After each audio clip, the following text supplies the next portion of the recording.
வீட்டில் விசேஷம்னா எப்படி நம்ம ஈஸியாக ஸ்வீட் செய்கிறதுன்னு பார்க்கலாம் வாங்க. கேசரி செய்கிறது எப்படின்னு பார்க்கலாம். கேஸ் ஆன் பண்ணிக்கோங்க.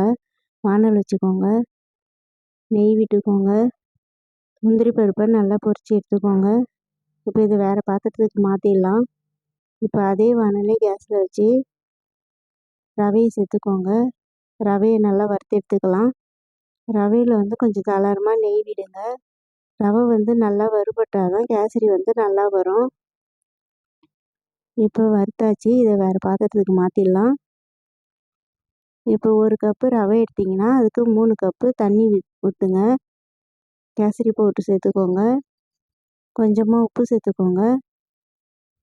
இப்போ தண்ணி கொதி வந்ததும் கொஞ்சம் கொஞ்சமாக ரவையை சேர்த்து கிளறி விட்டுக்கோங்க.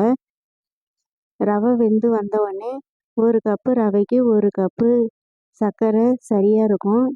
இந்த அளவில் நீங்கள் எடுத்து செய்து பாருங்கள். சூப்பராக நல்லா டேஸ்ட்டாக கேசரி கிடைக்கும். இப்போ இது வெந்துடுச்சு.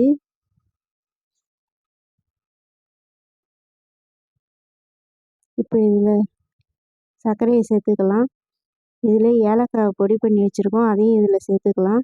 இப்போ நல்லா சூப்பராக டேஸ்டியான கேசரி ரெடி ஆயிடுச்சு. இதில் வறுத்து வச்சுருந்த முந்திரி பருப்பை இதில் போட்டு நல்லா கிளறி விட்டுக்கலாம்.